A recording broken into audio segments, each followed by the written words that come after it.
I'm good. I'm good. I saw Russell L's dig earlier about me not getting dressed up for the occasion, so I thought I'd call his bluff. I was literally going to say, so presumably you've spoken today. A little bit, yeah. So yeah, it's yeah. He mentioned it. He said I mentioned you in my live session. I was like, "What'd you say?" And he's like, "Oh, I said he looked very dapper." And I was like, "He's like, yeah." I said, "Dom Joyce probably wouldn't make an effort today to get dressed up." So lo and behold, here I am. Are we live yet? Are we or not? Or, We're live. oh, Yeah, this is all going straight out. I'm loving it.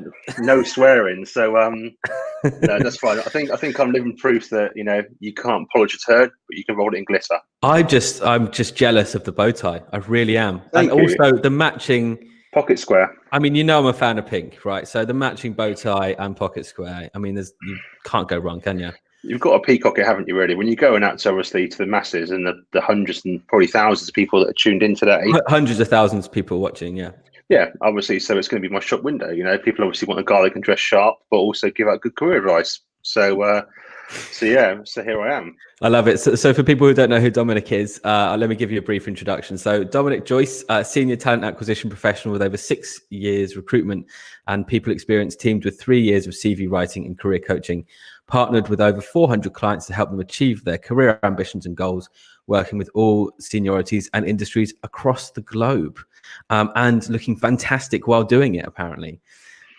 99% of the time, I literally am a jeans and t-shirts recruiter. But now and again, when I have to, I can turn it on. So now and again, when you get called out in front of hundreds of people, you think I should probably make an effort. Literally, thinking about half an hour before, I was literally sat in my scuba Dee lounge pants and a white t-shirt, which I think it had some dinner down it from feeding my daughter earlier. So yes, obviously, I know they're casting for the next James Bond, aren't they, as well at the moment? So I'm ready to cut a couple of pounds to kind of complete the look, but forget Idris Elba and forget Tom Hiddleston. Oh yeah. Have they reached out yet? No.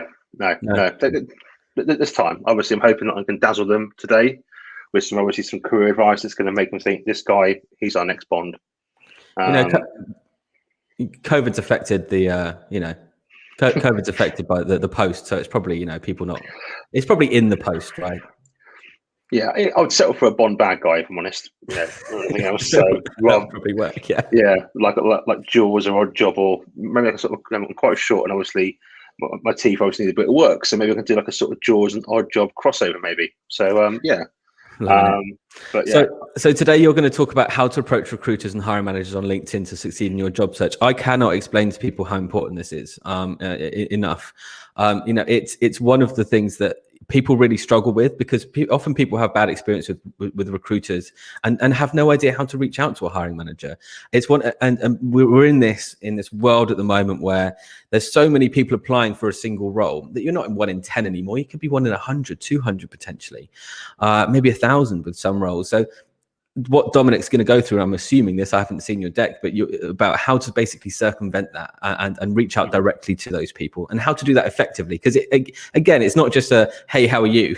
There is more nuance to it, as you know. So are you going to be sharing a deck? I literally have got one slide, but I think it's kind of obviously hard. Like obviously Russell earlier did a great slide around LinkedIn Recruiter. I've just got a slide that literally just kind of promotes myself and my new logo that I spent a bit of money on. Little plug there in the middle there, so I can probably I can share that as well. Let me just quickly see if I can find it, and then yeah, it's no, I have to come back and do it shortly because of I'm using the new MacBook and I'm a complete technophobe with Macs. So yeah, I'll have to come back to that unfortunately at some point, and then we'll come. Yeah, we'll just dive in. Let's just dive in. So for people who are just joining, there's an ask a question function down at the bottom. Click the ask a question function. We can just rattle through those as they come up. But yeah, over to you. Awesome. Anyone that's going to ask about the tie and the pocket square, I bought it online on eBay. That's all I know. So we'll just kind of address that question early doors. This game it was a combo on eBay somewhere. I couldn't tell you where. So we'll just park that and we'll move on. So yes, thank you first of all, Neil, for having me on today. It's you are a wizard, mate, to get this, and you're looking good for like being online for this long as well. Not even halfway there. I know. By this time, mate, I'm literally on my 5th coffee. I'm a shriveled wreck by now. So well done, man. But yeah, so I'm here today to talk to everyone that's tuned in, wherever you are in the world, about how to approach hiring managers and recruiters on LinkedIn. Because as Neil mentioned earlier, it's quite a nuance to kind of really do it and do it well. I think, we as recruiters kind of get slammed, and rightly so, by candidates saying, oh, look, another copy and paste message about, do I want a job? Well, on the flip side, candidates do exactly the same thing to recruiters, and we can read that a mile off. I'm sure you've been there too, Neil, where you literally look at an email from a candidate and you just kind of think, you've copy and pasted that. Or, prime example, if someone will send you a LinkedIn request, I pretty much accept most people, apart from Bitcoin and Forex traders, because you lot are scum of the earth. So just because you're always bots anyway. But I'll accept anyone. But then what you get after accepting someone within 30 seconds is literally War and Peace. Hey Dom, my name is so and so. I've got a background in this. I'm looking for this. I'm doing this. Here's my CV. Hold on a minute, sunshine. I've just met you already. You've got your tongue down my throat saying, "Give me a job," which it's a little bit forward. And do you know what as well, Neil? Most of the time, I don't recruit in those areas. I've lost count of the amount of people that have sent me emails saying, hey, Dom, I'm a wind farm engineer. I work in procurement supply chain. I'm a pig farmer. The list is endless. And I think it's just, I get there's a desperation right now in the current market to find work, because of course, and anyone that wants to ask a question, the job market is picking up. I have noticed, obviously being a recruiter myself, that we are releasing, more roles, and there are actually still more candidates in the market, but there are more roles coming out. So, but it doesn't mean you kind of go about it in a gun-ho, desperate approach to it. So, what I'd say is that when people do that, my first reaction is kind of almost like, whoa, calm down. I don't even know who you are. And yet you're just giving me your CV, you're giving me your life story. And without being rude, I didn't ask for it. I'm still trying to recruit all these 25 roles that I've got in my inbox whilst trying to fend off. And it roughly is between 10, 20 per day. You're getting emails from people that you've just connected with, you may have had in your network that you don't know. So, yeah. So when I say it's coming from a good place, people that know me, I'm quite blunt, direct in my approach and just call it how I see it. But don't be that person, because honestly, that approach is off-putting. It's the equivalent of kind of, sending a dick pic to a girl the first time you add them on Tinder. It's really off-putting, and it's really, so I don't know if I can swear on this. I've just sworn now already, and we're not even 10 minutes in. So go for it. I will never be asked back again, will I now? I can see it now. So yeah, it's like that sort of thing. It's a case of think about your first approach. It's the first impression you're going to get to me as a recruiter in a company. And the idea is a recruiter is here to support you through the process. We want you to get a job because you're helping us fill a void in our teams, in our companies.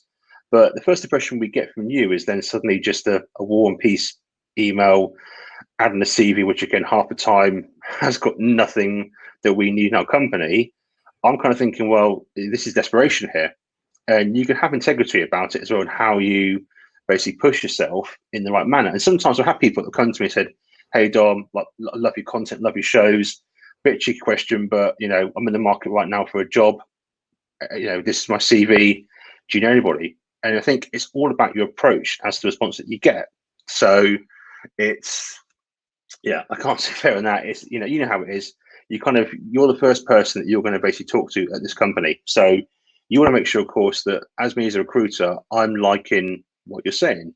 Or if not, I'm just going to be like, you're no person that just sent me the same email and the same thing. So, so I guess how you combat that as a candidate is think about the company you're talking to, the person you're talking to. Recruiters have all got different backgrounds. So I come mainly from accountancy, finance, banking, financial services, big utilities. I've never touched retail, FMCG, none of that. And I know people in that sector sometimes, but in all honesty, I would rather obviously have someone kind of say, would rather just say how it is. Like, listen, Dom, I know you didn't work in the sectors, but you obviously have a network of recruiters, and when you can point me in that direction, rather than just literally go in and just, the old spray and pray of your email. So How to do it as well is kind of, first of all, if you're going to approach a recruiter about opportunities with them, check the careers page. There's this whole legend that recruiters keep back secret jobs. We generally don't. I don't sit there as a little pot in my pocket of little jobs that I pull out and go, oh, I like you. You have a job here. Sometimes I wish I could, because I've met some really great people and I think I would employ you in a heartbeat. But in reality, we don't keep secret jobs. The jobs that are on the careers page are active jobs. And personally, if people advertise jobs that aren't listed anymore or aren't available, you're a scumbag. That's for sure. Myself, Russell, Andrew Caskell all said, look, most of the jobs that I advertise are real jobs. So I expect you, if you're looking to work for me, is one, go to the careers page first, actually figure out what job you want to apply for, or just a general conversation. But there's a way to do it where you can come across as being palatial, open, and just calm about it. So you can say, Dom, listen, you've got a job going right now on there for a copywriter. I saw what your company's doing right now in the tech space. Really like what you're doing, obviously, as well with the Bain community around, obviously, diversity inclusion in graduates. We really appreciate 5 minutes of your time. We had some time next week to kind of go through the opportunities you've got with us at your company and how I'd fit into those internal workings. And that's obviously via a message. But you know what's even best than sending a message is sending a voice note, sending a video message. And people that kind of are with me on LinkedIn, I bang about it a lot, because this is a free platform, LinkedIn. It's the best thing since sliced bread. You're not paying 1 penny for it, but this platform will help you basically meet new people, like I've met yourself, Neil, and Russell and Andrew, and just, it's a free networking site, but you don't use it in the right way. So you've got, on your phone, on the LinkedIn app, you can send someone a voice note. You can even now send Zoom invites to and team invites via your messaging. So be creative. As a recruiter, since I've started sort of banging that drum about send voice notes, send video messages, I've seen a lot more, and I reply to a lot more because of the effort that's made. You can't copy and paste a voice note to a recruiter saying, "Hey Dom, it's John here." You can't copy and paste that. That's a genuine approach to get hold of my attention, talk about a role at my company, or just network with me. I've had getting more from salespeople trying to sell me things in the same approach, but I feel compelled to reply because of the effort that goes into it. So, I still get the whole cliche copy and paste from people, but let's face it, if a company's going to hire you, they have to hear you, they have to see you. So why not it be in the first introduction that you make? And I promise you now that you won't get a reply every time, but you will get more of a reply from a voice note or a video message than what you will do from a bog standard copy and paste, here's my CV, because it's been done to death. It's the same equivalent of putting on your CV in your profile summary that you're motivated and dedicated. It's tired, it's old, it's overused. And let's face it, right now the market is teamed with excellent professionals that are currently out of work. Be different. I'm going to use my cliche because I literally coined it and I'm going to own it now. I'll probably get tattooed to my body, but be a peacock amongst chickens. I can't say fairer than that. Right now, the market is it's competitive. What makes you better than somebody else? You have to kind of go out there and literally show me as a recruiter why I should talk to you compared to the other 25 project managers that are the same, position as you. And yes, right now recruiters are, living life up. We've got a pool of candidates now coming to us, and we can basically have the pick of the crop as to who we talk to, which is great. Now, of course, that may flip one day. And then you may find, of course, that, oh no, we literally have the candidates now. We actually have to deliver good service and deliver great candidate experience. But right now, we have, as recruiters, and if they're lying, their lives otherwise, we've got this massive pool of applications. We get over 150 applications per role we post now. We had 622 CVs in December for a business analyst. Wow. Now, question to you as well about that. So, have a guess. Of the 622 CVs that we received, have a guess how many reached out to me about the application? Oh, that's a great question. 10%. 0. Not one person. So, picture yourself as well right now, and you can see on LinkedIn, can't you? Each time you apply to a role, it says how many have replied. 100 people, 250. And you think to yourself, well, there's no point in me applying. So what's the point? I'm going to be one person out of 300. That mindset is not going to get you anywhere in your career search. Yeah. Have the cojones to kind of go out there and say, do you know what? sod it, I'm going to apply for that job. I'm then going to follow up with a recruiter, with the hiring manager, put a call in, because I tell you what now, as a recruiter, having to go through 622 CVs is like, it's just basically nails on the chalkboard. It's monotonous. And of course, you get one or two CVs that stand out for you, but you think got to try and get a long list followed by a short list. Had one person that actually had that experience said to me, Dom, I've applied for your job as a BA here. Love what you guys are doing where you are now. Would appreciate 5 minutes of your time to go through my application. I'd have found their name on the list there, looked at the CV and gone, do you know what? John, Jane, Jimmy, Jazz reached out to me, and do you know what? Their CV is pretty good. I will give them a call and give them 5-10 minutes, because then straight away, if they've got the right fit, I've now got one on my shortlist. No one done that, which usually means that you don't really want to work at my company if you don't care that much, and you're just applying for the sheer crack of it, which if it is, then you're not the kind of person that I want to work at my company, because you've just literally hit apply, sat back, cigar out, feet up, and thought, well, yeah, they might call me, they might not. But do you actually really want to work for me? If we do, you'd have applied to that job, picked up the phone, or picked up a voice note, picked up a connection request, and said to me, Dom, I want to work at your company because of this, this, and this. I applied to your job. Let's have a 5-minute chat. I promise you now that you won't get a response every single time. I'm not going to make that claim. But you will get a lot more of an approach from a recruiter or a hiring manager because of the approach that you made. And it makes my life easier. That's the thing as well. Like, you don't pester me by that approach. If you keep going with the same lackadaisical, here's my CV, I'm out of the market right now, I need a job, I'm not interested. And that's me just being frank, and that is who I am, because you're doing what everyone else is doing, and I'm just going to basically lose you amongst the other people that send me a voice, a message. Send me a voice note, send me a video intro, make me actually want to respond, make me feel responsible for responding to you because you've made the effort. It's was it Einstein said, the definition of insanity is doing the same process over and over again, expecting a different result. If you're applying to every single job and just sitting there hoping someone calls you back in this current market right now, then that's your fault, and that's why you're not getting jobs. And maybe I'm being too harsh, but I have to be called to be kind. I'm here to help people, to give them the tools to basically go out there and own their job search. And that is what it is, isn't it? It's, I say to you and to everyone else, your CV is the most important document you're ever going to need. It takes precedence over a marriage certificate, over a mortgage deeds.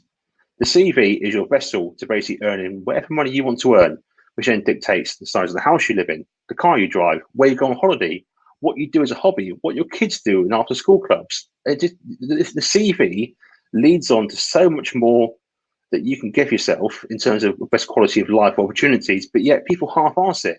People half-ass their job search when they apply to jobs as well. I've obviously digressed a bit back into CVs now, but you get the point. Obviously, the CV is important as obviously your approach. So you then got, of course, things on LinkedIn, like LinkedIn Easy Apply. You then got LinkedIn Apply. LinkedIn Easy Apply, does it go to the recruiter? Yes.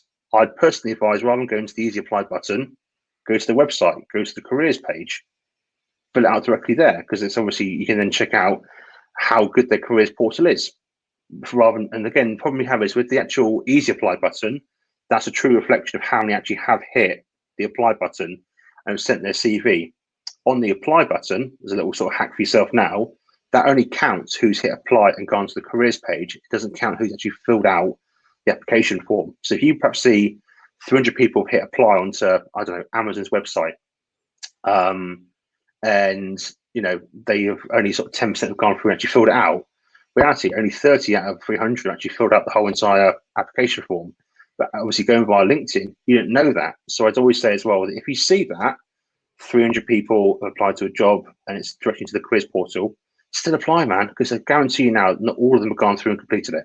So yeah, I feel like I've kind of waffled as well right now. And I'm just literally just going on and on and on. It's really engaging, honestly. The reason I haven't interrupted is because it's just fantastic listening to you talk about it. I think it's things that people really, really need to hear. I mean, to touch on a few of those points that I find are really important, it's what you're trying to do right now is stand out. Like you said, the peacocking, you need to stand out from the crowd. There's so many people applying for roles. You need to do something different. And like you said, with the definition of insanity from Einstein, this is what I coach my guys on. I'm always talking about how you can differentiate yourself from the market, and voice notes. And this is something that you touched on that I kind of want to emphasize. The point about make me want to reply, make me feel like I feel guilty not. If someone's put the time and the effort in to record a video on Loom, send you a voice note, make it personal, even just use your name, you kind of feel obligated to respond at that point, right? Because they've put in the effort from their side. So yeah, back over to you. I'm loving this. No, thank you. And if anyone always thinks I'm talking absolute waffle, just tell me. It's fine. I'll find out where you live. It's okay. Don't worry. I'm joking. I'm now making threats to people I don't even know on a video call now. So yeah, I think obviously you can tell I'm passionate about it because, of course, I've only been recruiting for 6-7 years, but in that time I've had quite a big jump in terms of my career from starting in agency recruitment to what I do now. But I care about the process. I care about the quality of CVs, hence why I write CVs, because then I write CVs to help people stand out from the other 200 people that are applying to jobs. But yes, going back to voice notes, as you mentioned, voice notes can only be sent via your mobile app. So if you go through on your, I'll show you. I can't share my screen because obviously it's on. We had a question come through about this from Xanatul. Do you need to be connected to the person on LinkedIn in order to send a voice note? The answer to that is yes, you do. Yeah, you do. So when you hit a connection request to someone, you can send a personal intro note, which of course then when you accept it, you then get that LinkedIn beep of a message, and then goes into their inbox. So I'll be honest with you, when I get that sort of connection request followed by a little intro message, it usually is from people trying to sell me something or some knob saying, Dom, we've got synergy. Which I hate. You need to ban the word synergy. Like, I just hate people say that. Oh, there's synergy in our networks. Yeah. Of course there is. You both work in banking, you moron. So yeah, question, don't send synergy in an intro message. It's cliche and it's boring and everyone does it now. So yeah, intro messages that come through with a personalized note, half the time are just, you can almost kind of feel that impending sales pitch. Yeah. So I think sometimes if you're going to send someone an intro note, then just basically make it just like, hey John, looking to expand my network with professionals, in the finance sector, but just don't use synergy. You can always, the problem is if you send someone intro saying, hi John, I saw you've got a role out for this role in your company, the recruiter then might just think, oh, do you know what? I might just try and dodge this one and just ignore it. So the honest answer is it's completely down to the person receiving the connection request.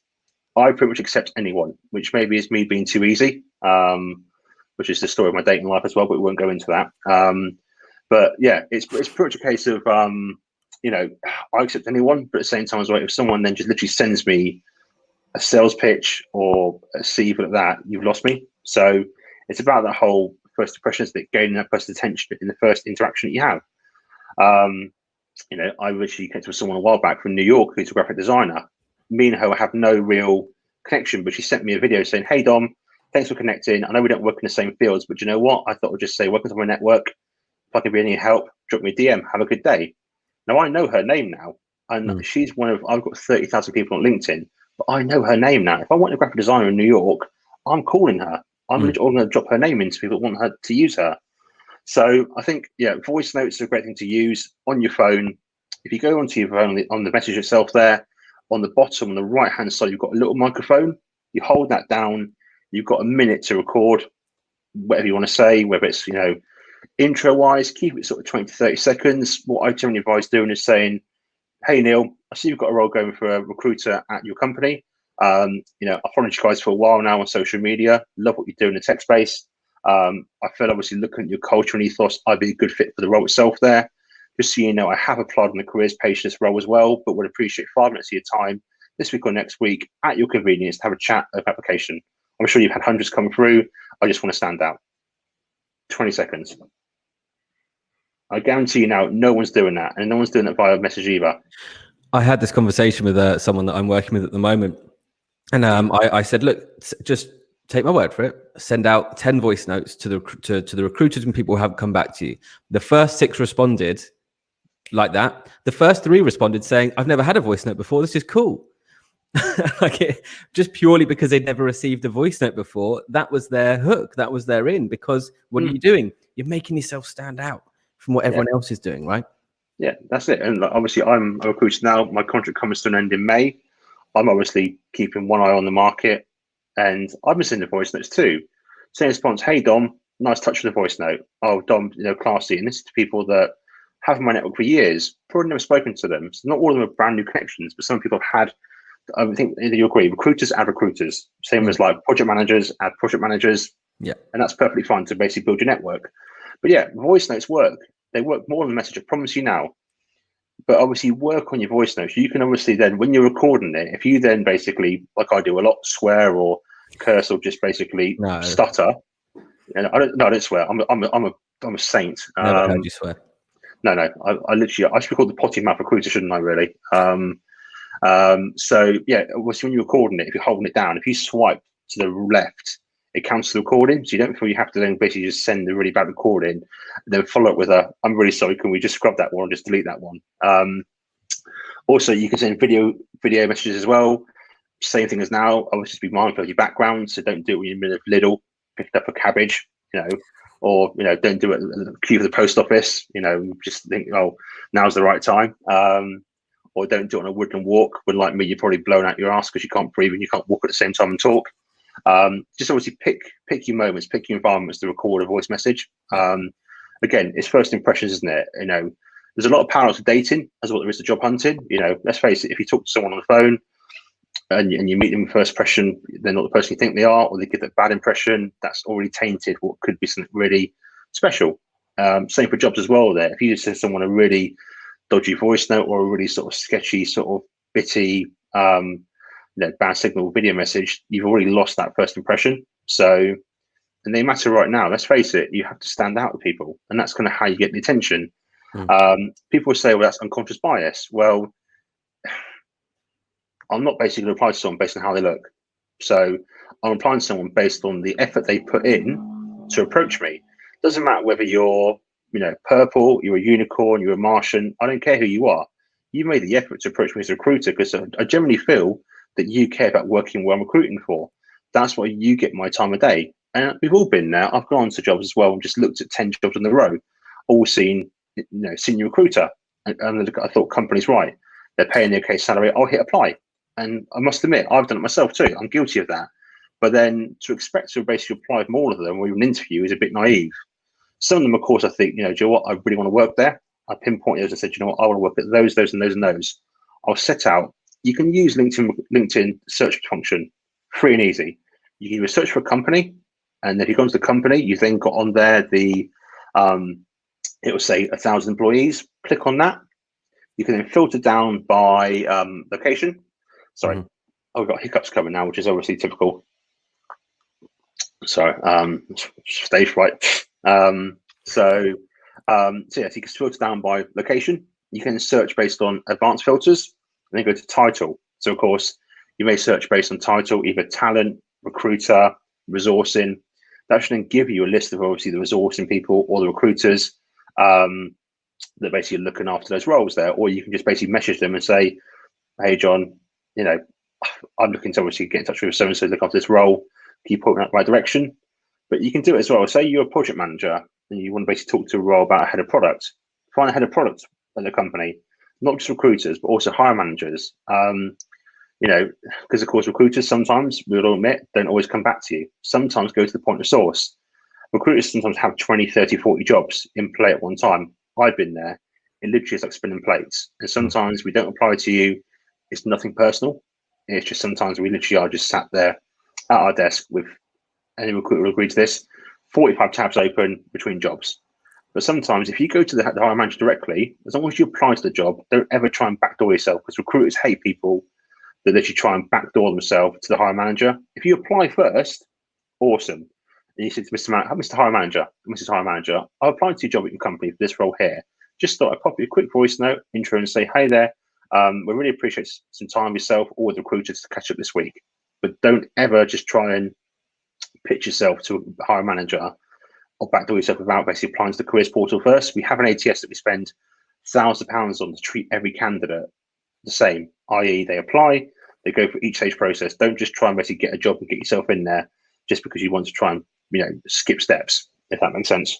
But yeah, I think that's kind of my waffle for voice notes and intros and getting to know recruiters and hiring managers. I'm happy to take questions if anyone's got any, or if they want to basically anything else that's personal, rather where the jacket's from, where Well, the first question was, is the bow tie real? No comment. Next question. Okay, no comment. Next question. Good stuff. If the recruiter is not named on the advert, this is from Paul, I think. Is it still okay to hunt them down by a LinkedIn search and unsolicited email approach? 100% hunt them down. The unsolicited email approach, no. So hunt them down, connect with them. Hopefully they do connect with you. Intro message, voice note. If you're going to send an intro message, make it personal. If you can, basically then just pick up that message and put it into another manager's inbox. There's no mention about the role, the company, what they've been doing in the current markets, anything about them, the news articles. That is not a personal message to a hiring manager at a company that you want to work at.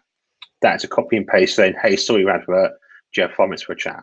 And literally recruiters can read through that now. We get this sort of like, it grows with us. We get this sense where we can now look at a message and go, I'm sensing a little bit of copy and paste there. Mm-hmm. And it's when you get ones like, I get all the time, hey, Timothy. Sorry, I'm Dominic. Who's Timothy? Or commonly get, hey, Joyce. So side note, everyone calls me Joyce, I will block you and you'll never hear from me again. As a side note. I even recorded it on my tool. You can record your name on your little profile now. I just wanted, my thing is Dominic, not Joyce, Dominic. So you've been warned. But yeah, so even just copy and paste messages that you get the name wrong, the company wrong. I want to work at Amazon. I don't work for Amazon. So, think about those little things that just basically, and it's fine to have like a template for an intro message, but don't just keep sending that same template.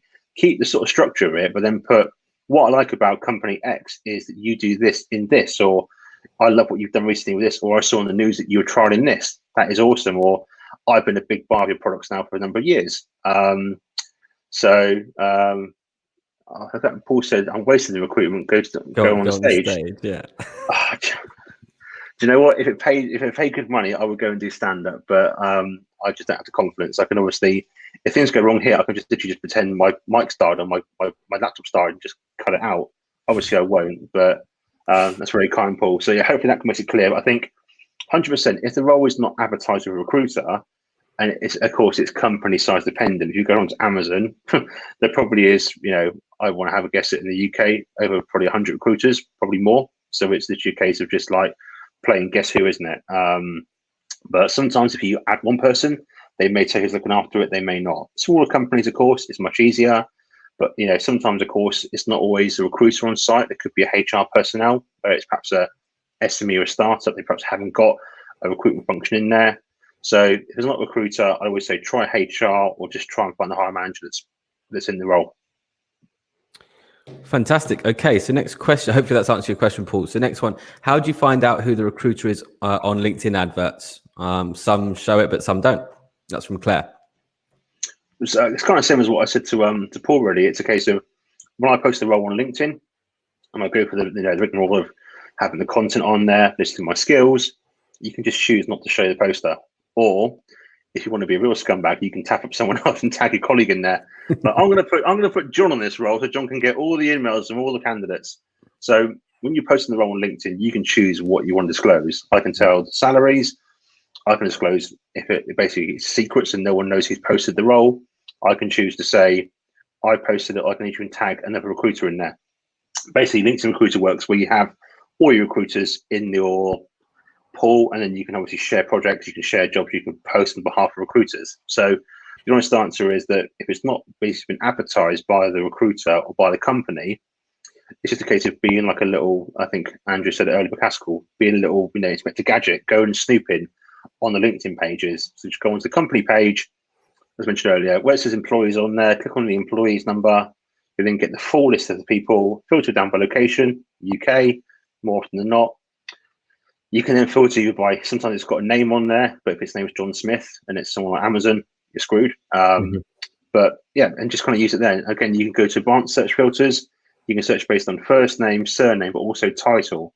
But as mentioned earlier, be careful because, of course, you'll call recruiters, you call talent partners, talent acquisition, recruitment business partners, resourcing partners, the list is endless. So just don't always see if you can find on there the nuances of what the job title is, and then just connect with them. And if they say there's 20 or 30, pick one or two. And if they accept you, again, welcome voice note, hey Debbie, thank you for connecting. Appreciate obviously, your time. Listen, I've applied to this role itself there. I would love to have a chat with a recruiter. I had a few questions regarding the role. Who's in charge of the role? I'll be honest with you, I've never, when someone's asked me a question, said, I'm not telling you. I've wanted to sometimes, but I think obviously, it's fair in that. So someone goes to me, Dom, I've seen this role. I worked at HSBC, massive company, loads of recruiters. All the time, Dom, I've seen this role here. Who's looking after it? Talk to John, talk to James. I'm happy to put you in that direction. That's not stitching someone up. That's literally giving you the information to go out there and to potentially have a good conversation with that recruiter, or add them and send them a copy and paste message with your CV on there. It's your call. Yeah, fantastic. I mean, I think, look, finding and tracking down those recruiters is important, right? If even if they're not on the advert itself. So, I mean, my short answer to that is, yeah, absolutely. Like Dom has been saying the whole way through, differentiate yourself. Go and reach out, go and speak to people, go and network, because I guarantee you, most people aren't, and that's the thing that's going to make you stand out. So, brilliant. Hopefully, that's answered your question, Claire. We've got another one here from Debbie. I know my answer to this, but when you say reach out, do you mean using InMails?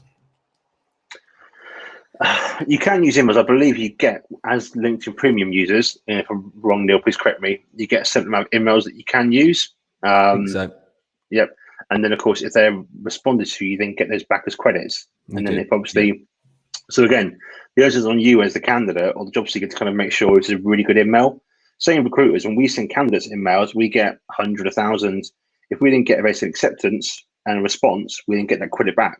So you can send emails to people that you don't basically know or aren't connected with, whereas when you send a connection request, you can send a small introduction message, not as long as a typical, with a connection. So you can send emails if you have LinkedIn Premium, which I believe again, it's free for the first month. If you haven't had it in the last year, it's free. After that, it's £25, I believe. If it's not, someone please correct me. But Premium is great as well because you have access to LinkedIn Learning. You can see more information about job slots and so forth on there itself. But no, so I think emails are a great chance for you to really go in there and just make that great first impression. And it's a case of, we do as recruiters, it's always the recruiters kind of message a candidate, I've got an exciting opportunity, as in everyone. So as a candidate approaching me as a recruiter, be different, just be unique and stand out. It's just, don't do what everyone else does and just say, hey, I've seen this job. Well, good, because it's good to know our marketing's working and you are seeing the jobs, but that's, so it's that.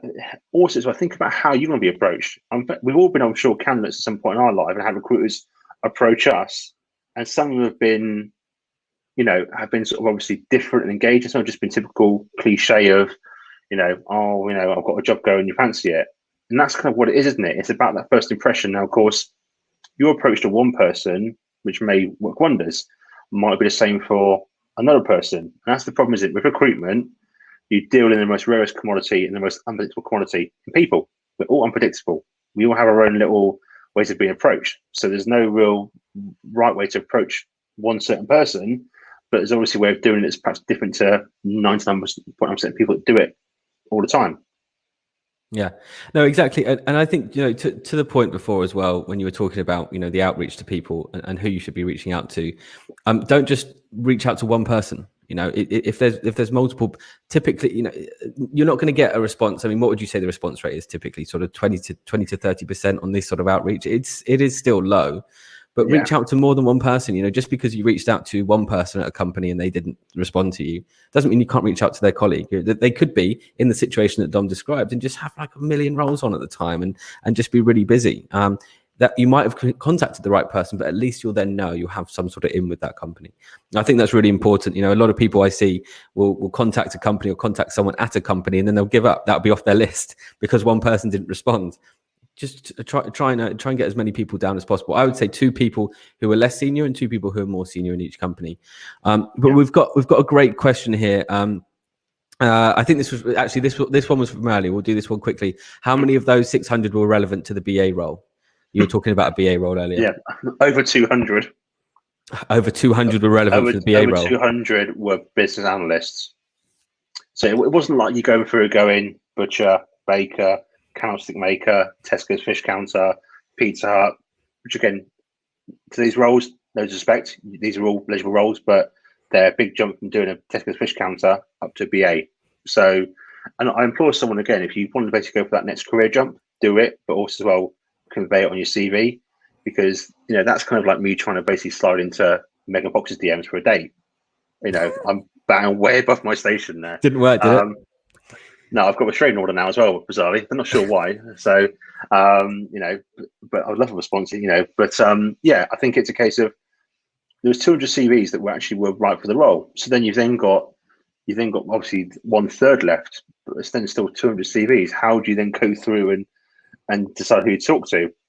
And you know what? Sometimes it's just going through, and yourself in recruiting that it's like watching road lights on a motorway. Yeah. Just the same style, repetitive.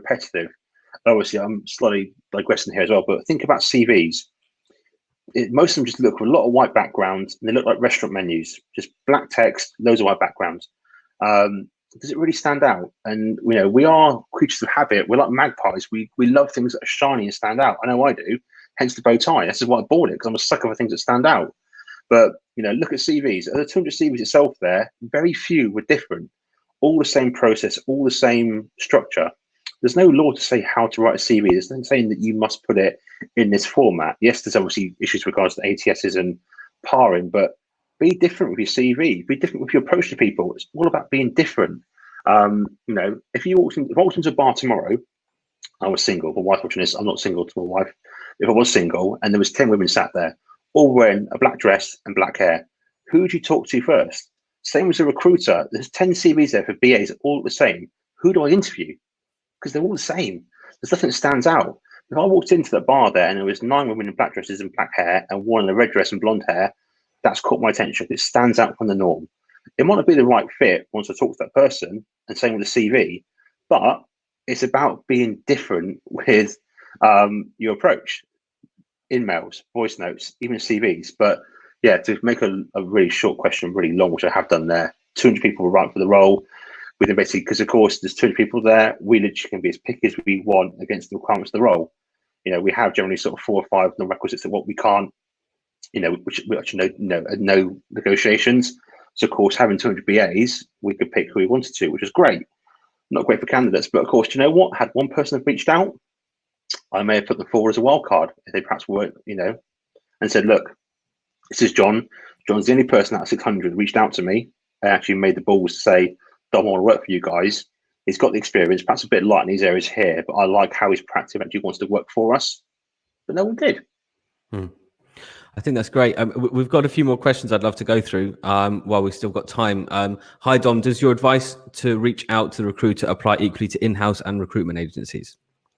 Yeah, 100%. Obviously, problem you've got is recruiters in-house have a direct point into the hiring manager, whereas agencies, of course, will be given the role, but you yourself don't know if it's just them, work on the role solely, if it's gone out to multiple agencies, because, of course, they don't always advertise the same role with the same wording. So problem you have is, of course, that with agencies, they're unaware of the moving parts internally in an internal company, whereas as a recruiter, we're obviously aware of managers that are coming out of the office or the things. Basically, by having an agency recruiter, and there are some really good people out, agency recruiters that I can recommend, but they're obviously, as good as they aren't internally sat on the desk of the hiring managers like we are. So, it's definitely reach out to them, build that bond, because sometimes as well, they may get a role that comes across their desk and they think, do you know what, Neil's great for that role. Spoke to Neil last week and he wants that job at that company, it's now gone. But you know what, that role's come out now, Neil will be a great fit. Recruiters obviously have their boards of the candidates, have their databases, which of course they're just we used to call them candidate graveyards. People come in, send a CV in, you add them to the database, and they make up a Boolean search. Prime example, Reed. I was a business analyst for my sins 7 years ago. Reed still sending me roles about BAs. But I haven't done for 7 years. Go away. But it's because of keyword searches on there. But yeah, so I think, make it again, I waffle. As you can tell, I waffle. Yeah, so basically leverage your network. Agency recruiters in-house. Connect with them, build up dialogue, and basically have those long partnerships. Because sometimes the role comes out and you've had that dialogue and that communication with them and that partnership, they trust you as a person by having that interaction, knowing, right, Neil's come to me, he seems pretty good at what he does, I've got his CV, I know he's warm and ready to go, I'll approach him.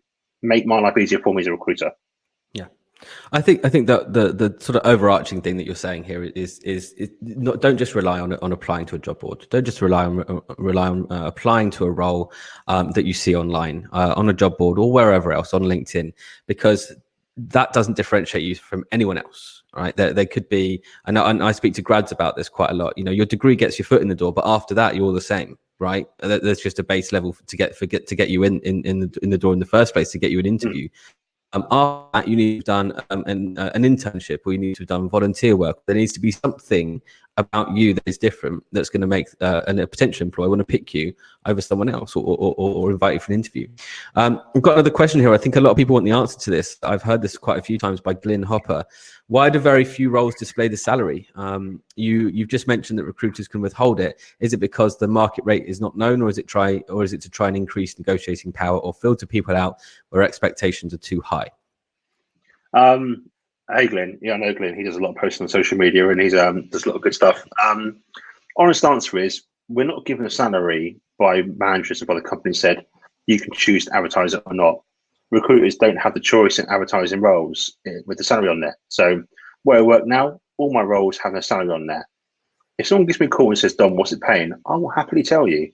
I think it's certainly like banking's prime one. If you go on to JP Morgan, Goldman Sachs, Citibank, Credit Suisse, I'm pretty sure none of their roles advertise salaries on them. It's just sometimes down to a industry sort of scenario. Other times too as well.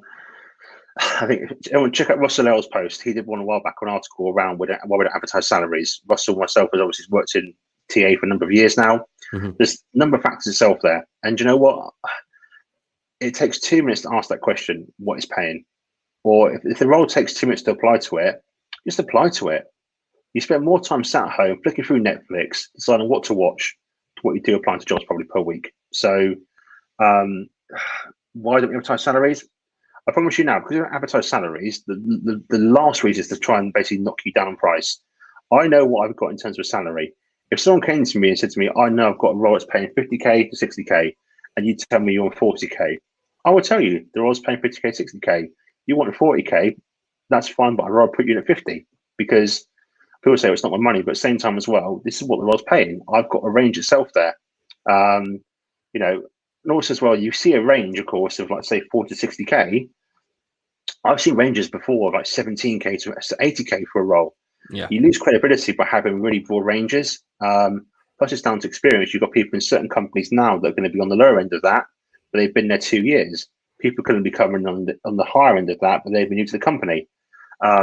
So I'd say that I get it. Do you know what? I fully agree with you that I wish I could advertise salaries. I wish I could, but I can't. But I'm not going to sit there and cry about it. I'm not going to, march down to town hall or ring for change and say we must advertise all salaries and give candidates what they want. Because then also what happens on the flip side of that is, say you put a role up for an account manager paying 60k. That's a nice bit of money, that is. You're going to get every man and his dog thinking, oh, I love a 60k salary. And I promise you now, stats show that applications increase when you show salaries, but doesn't necessarily increase the quality of the candidates. So then people just see that it's more money than what they're on now. Oh, I could do that job. Once again, you haven't articulated on your CV that you can do the job. So you're just going to just throw in crap at the wall, hoping it sticks, because you've seen a really nice salary at a company. So why get your point that they should advertise salaries? There is a detriment to recruiters too as well, that by advertising the salaries and a nice salary, that leads to more applications, not always, more quality. We're then basically maxed out trying to apply to all these applications and going through all these CVs. So then basically find out actually while you're applying, you work at Greg's. This is an IT manager role. So honest answer is, look, if you see a company you like and a role you like, and it takes 2 minutes to apply, just apply. If it's not right, guess what? You can say to Mr. Hire Manager, Mr. Recruiter, okay, right, appreciate you coming back to me on the role itself there, but look, listen, anything else that's going to be, that's going to be obviously in your market, in my ball range and ballpark, give me a call. But by you being ignorant and going, oh, well, now you're not going to have salaries, I'm not going to apply. Okay, don't apply then. It's a candidate-rich market right now. If you don't apply, I'm still going to fill the role. So you can sit there and cry about it all you want to. But reality is that the role will still get filled whether you apply to it or not right now. Okay, in 5 years' time when it's a different market, maybe. But if it takes 2 months to apply for the role, but there's no salary on it and you really want to work there, apply. And guess what? Connect with a recruiter, send them a voice note. I love it. No, I absolutely love it. It's brilliant, and I love how frank you are about these answers. It's something that I get asked quite a lot as well, and it's really good to get insight from your side around what those reasons are. And it completely makes sense. It's completely logical, the way you've explained it. We've got time for one more question, I think, and then I'll sort of throw to you with some final thoughts. Let's see if we can find a good one here. So this is actually something I get asked quite a lot as well. So hi, Dom, this is from Claire. How often do you seriously consider candidates with transferable skills? Because I get a lot of people say that they are struggling with that, struggling to actually move markets or industries. So yeah, really good to get your insight on that. Yeah, so I think, again, it's moving markets and industries is something that happens quite a lot. I think you see definitely retail and leisure. People obviously started looking, it's a really volatile market. I'm going to take my experience and move to another industry, it happens a lot. The problem you get is, of course, yes, you're going against people that have experience in other areas of this industry, perhaps 5 years more than you, but you have transferable skills. You have knowledge around certain industries. For example, if we're recruiting developers right now where I work, if we wanted developers all from financial services, we'd get the same approach and the same ways of working. So sometimes you coming in from a different sector industry will bring in new ideas and new ways of working, but you've got to pitch that in your CV. Also, if you're, for example, out recently where I had a Spanish teacher who wrote his CV for him, he wanted to become a developer. Now, he knew he had to come and become a junior developer at the very start. So to him, right, so what have you done? Well, I've done these courses, I'm self-taught, I've built websites. Great. So, okay, so on paper, he's a Spanish teacher, but behind closed doors, he's taken all these courses, he knows all this software, he's done these free seminars, he's done this volunteering. So then he literally is going to be benchmarked as other people in that industry. But do you know what? He's made the effort. And half the time, it's just, I look at a CV from someone, I'm saying, but you work in this industry, but you want to work here. But I can't see anything transferable. I can't see the college as to why you're applying. It's a case of, you have to make, if I can't figure out in 10 seconds why you're applying to this role, you haven't put your CV in that right context. Yeah. And it's about how you do it as well. It's how you convey, and also your personal summary is how you convey that. You can say, after 10 years working in FMCG, I've decided from working with clients across banking that's an area that I'm keen to take on my experience and explore it with. Give me a reason. Remember what I said last week? If I could pick up your personal summary in your CV and put it on someone else's CV and look at a place, it's not personal enough. So tell me why you want to work in this industry. Make it clear, but also tell me the points you're going to bring. Show me achievements. If the role wants someone that's basically built and saved, built software and saved money, you've done a different industry. Show relation to it, and again, get that across in your CV. But then also, guess what? Find the recruiter, connect with them, send them a voice note, send them a video introduction. And as Johnny Prosser said, we did a thing on Sunday. Ask to be the wild card. Say, Mr. Recruiter, Mr. Hiring Manager, you've got 5 candidates right now that have that experience in that industry. Put me in as your 6th candidate as the wild card. Haven't got that experience in the industry, but I've got this experience in this industry. Put me forward as a wild card and see what they say. What you're going to lose. Perfect. I love it. I mean, I think that's a great point to end on. Thank you so much for coming on. It's been really, really fun just listening to you talk about all this stuff. No presentation, just Dom's going to talk about, really frankly, about what people need to hear as well a lot of the time when you're going through this stuff. So thank you so much for your time. If people want to find you, Dom, how can they find you? And and remember, if you message Dom saying Joyce, then he will block you forever. So don't call me Joyce. Literally, I will find where you live, and I'll kick your bins over. So obviously on LinkedIn, so it's just Dominic Joyce. My company CV Upgrade. So anyone obviously that wants the CV looking at, wants it basically, you want to become a peacock amongst chickens, I'm your man. And pretty much, CVs, LinkedIn profiles, career coaching, balloon animals, magic tricks, bow tie consultancy, birthday parties. I do it all. So CVUpgrade.com as well. Website's currently going through development. So I've got my lovely developer Paul over in California who's doing that now for myself, just on the new logo. So anyone that's obviously watching this now, follow my LinkedIn page, Instagram, Twitter, OnlyFans,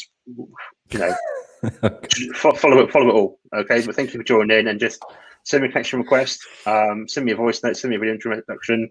And Neil, thank you for having me today. I've had a blast, mate. I loved it. It's been so much fun just listening to you. It's been absolutely great. You're getting a lot of love in the messages section as well. So yeah, you've clearly resonated with a lot of people. Awesome. But yeah, thanks for coming on, mate. And yeah, I'll catch up with you soon. Mate, you're a gent. Everyone, thank you for listening and appreciate your time and your comments. And yeah, love you all. Thank you.